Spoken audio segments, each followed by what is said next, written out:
BBC বাংলার সান্ধ্য অধিবেশন প্রবাহতে আপনাদের স্বাগত। আজ আপনাদের সাথে লন্ডন স্টুডিও থেকে আছি মানসী বড়ুয়া।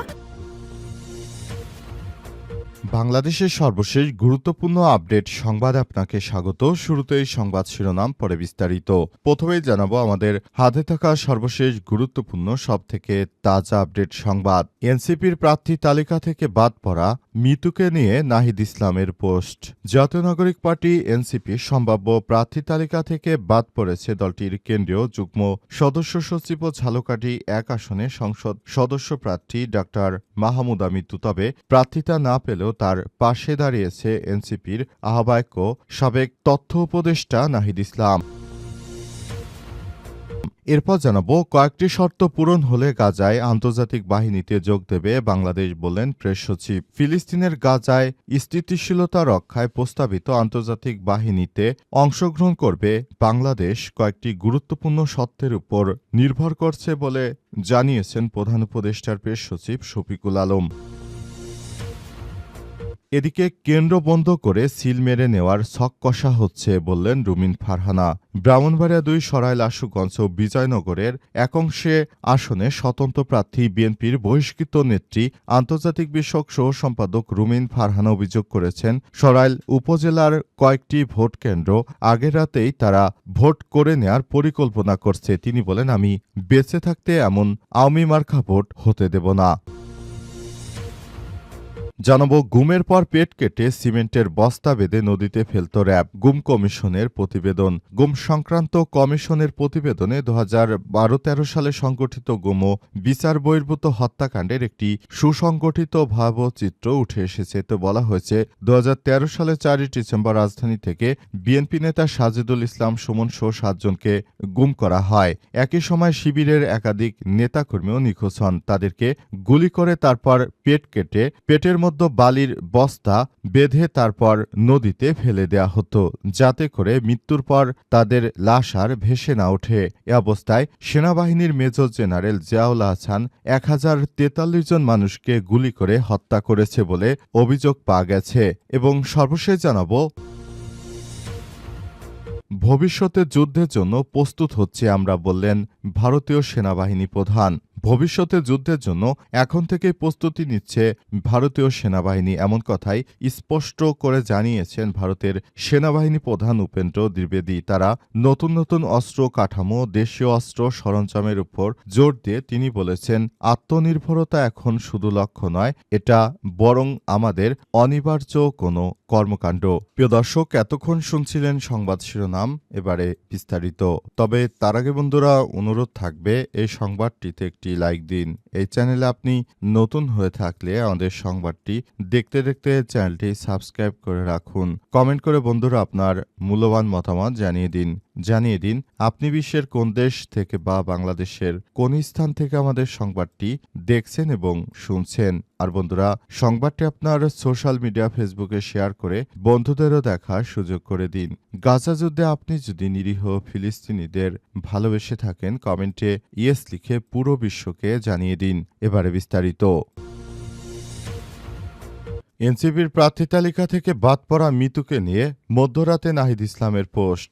জাতীয় নাগরিক পার্টি এনসিপির সম্ভাব্য প্রার্থী তালিকা থেকে বাদ পড়েছে দলটির কেন্দ্রীয় যুগ্ম সদস্য সচিব ও ঝালকাঠি ১ আসনের সংসদ সদস্য প্রার্থী ডাক্তার মাহমুদা মিতু। তবে প্রার্থিতা না পেলেও তার পাশে দাঁড়িয়েছে এনসিপির আহ্বায়ক ও সাবেক তথ্য উপদেষ্টা নাহিদ ইসলাম। আজ সামাজিক যোগাযোগ মাধ্যমে ফেসবুকে দেয়া এক পোস্টে ডাক্তার মাহমুদা মিতুর প্রজ্ঞা, সাহসিকতা, রাজনৈতিক ভূমিকার প্রশংসা করে তার প্রতি শুভ কামনা জানান তিনি। পোস্টে নাহিদ ইসলাম লিখেছেন, ডাক্তার মাহমুদা মিতু একজন চিকিৎসক এবং এই প্রজন্মের সাহসী রাজনীতিবিদ। রাজনীতি একদিকের বিষয় বা একদিনের বিষয় নয়, এটি ধৈর্য, সাহস, আত্মত্যাগ ও প্রকার লড়াই। যে রাজনীতি জনগণের জন্য, জনগণ সেই রাজনীতিকে আপন করে নেয়। মিতু আপা সেই রাজনীতির পথেই হেঁটেছেন। তিনি আর উল্লেখ করেন, রাজনীতি দীর্ঘ কঠিন লড়াইয়ের জন্য সচেতনভাবেই মাঠে নেমেছে ডাক্তার মাহমুদা মিতু।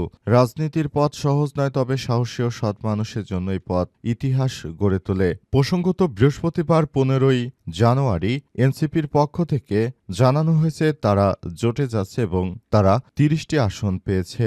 এই ৩০টি আসনে তারা নির্বাচন করবে। এর মধ্যে রয়েছে পঞ্চগড় ১, দিনাজপুর ৫, রংপুর ৪, কুড়িগ্রাম ২, নাটোর ৩, সিরাজগঞ্জ ৬, পিরোজপুর ৩, টাঙ্গাইল ৩, ময়মনসিংহ ১১ ও মুন্সিগঞ্জ ২। এছাড়াও ঢাকা ৮, ঢাকা ৯, ঢাকা ১১, ঢাকা ১৮, ঢাকা ১৯, সাভার, ঢাকা ২০, গাজীপুর ২, নরসিংদী ২, ব্রাহ্মণবাড়িয়া ২, কুমিল্লা ৪, নোয়াখালী ২, নোয়াখালী ৬, লক্ষ্মীপুর ১, চট্টগ্রাম ৮, বান্দরবন পার্বত্য জেলা, নারায়ণগঞ্জ ৪, ব্রাহ্মণবাড়িয়া ৩, ব্রাহ্মণবাড়িয়া সদর ও বিজয়নগর রয়েছে এই তালিকায়। কয়েকটি শর্ত পূরণ হলে গাজায় আন্তর্জাতিক বাহিনীতে যোগ দেবে বাংলাদেশ, বললেন প্রেস সচিব। ফিলিস্তিনের গাজায় অবস্থিত স্থিতিশীলতা রক্ষায় প্রস্তাবিত আন্তর্জাতিক বাহিনী বা ইন্টারন্যাশনাল স্টাবিলাইজেশন ফোর্স বা আইএসএফ বাংলাদেশের অংশগ্রহণে কয়েকটি গুরুত্বপূর্ণ শর্তের উপর নির্ভর করছে বলে জানিয়েছে প্রধান উপদেষ্টার প্রেস সচিব শফিকুল আলম। আজ নিজের ফেসবুক পোস্টে তিনি এই তথ্য জানিয়েছেন। শফিকুল আলম বলেন, বিশ্বের তৃতীয় বৃহত্তম মুসলিম দেশ হিসেবে বাংলাদেশ ধারাবাহিকভাবে গাজায় ইসরায়েলি গণহত্যার নিন্দা জানিয়ে আসছে। একই সঙ্গে অবিলম্বে হত্যাকাণ্ড বন্ধ এবং গাজার ভূখণ্ড থেকে সব ইসরায়েলি বাহিনী সম্পূর্ণ প্রত্যাহারের দাবি জানাচ্ছে বাংলাদেশ। তিনি বলেন, ২০২৫ সালের ১৭ই নভেম্বর জাতিসংঘের নিরাপত্তা পরিষদে গৃহীত এক প্রস্তাবে গাজায় অস্থিতিশীল পরিস্থিতি স্থিতিশীল করতে একটি আন্তর্জাতিক বাহিনী গঠনের একটি প্রস্তাব আসে এবং সেই প্রস্তাব অনুযায়ী সেখানে একটি আন্তর্জাতিক বাহিনী গঠন করা হবে এমনটা বলা হয়েছিল এবং সে অনুযায়ী কাজ করা হয়েছিল।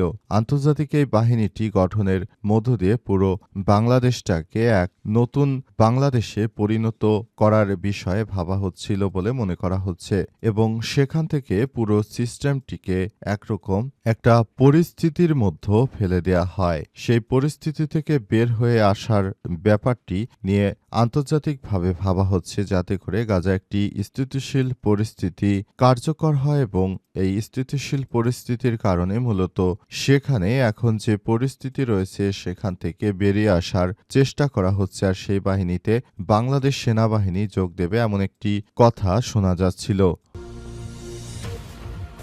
কেন্দ্র বন্ধ করে সিল মেরে দেওয়ার ছক কষা হচ্ছে, অভিযোগ রুমিন ফারহানা। ব্রাহ্মণবাড়িয়া ২ সরাইল আশুগঞ্জ বিজয়নগরের একটি অংশে স্বতন্ত্র প্রার্থী বিএনপি থেকে বহিষ্কৃত আন্তর্জাতিক বিষয়ক সহ সম্পাদক রুমিন ফারহানা অভিযোগ করে বলেছেন, আমাদেরকে নানাভাবে সমস্যার মধ্যে ফেলা হচ্ছে। এ সময় রুমিন ফারহানারও অভিযোগ করে বলেছেন, বাংলাদেশে আমরা যে পর্যায়ে রয়েছি আসলে এই পর্যায় থেকে আমাদেরকে ঘুরে দাঁড়াতে হবে। রুমিন ফারহানা বলেছেন, বিএনপি থেকে যাকে মনোনয়ন দেওয়া হয়েছে তার লোকজন আগামী জাতীয় সংসদ নির্বাচনে তারা এই আসনগুলোতে রাতের বেলায় ভোট করে রাখতে চাইছে, অর্থাৎ রাতের বেলায় ভোট করার মধ্য দিয়ে তারা মূলত বিএনপির আধিপত্যকেই ধরে রাখতে চায়, যেটা বিগত আওয়ামী লীগের সরকারের সময় হয়েছে। রুমিন ফারহানা আরও অভিযোগ করে বলেছেন, বাংলাদেশে এটি হতে দেয়া হবে না। সরাইল আশুগঞ্জ আসনে কখনোই এই রাতে ভোট হতে পারেনি। এর আগে আওয়ামী লীগের সরকার যখন ক্ষমতায় ছিল তখনও কিন্তু এই আসন থেকে বিপুল ভোটে জয়লাভ করে বিএনপি নেত্রী রুমিন ফারহানা এরপর তারেক রহমানের নির্দেশে তারা সংসদকে বর্জন করে এবং সংসদে আর না যাওয়ার বিষয়ে সিদ্ধান্ত নেয়। অবশেষে রুমিন ফারহানা তিনি সংসদে আর যাননি। দীর্ঘ ১৭ বছর ধরে আওয়ামী লীগের বিপক্ষে বিএনপির হয়ে লড়াই সংগ্রাম চালিয়ে যাওয়ার পর অবশেষে নির্বাচনের সন্ধিক্ষণে এসে তার প্রার্থিতা বাতিল করে দেয় বিএনপি। বিএনপি থেকে তাকে মনোনয়ন দেয়া হয়নি।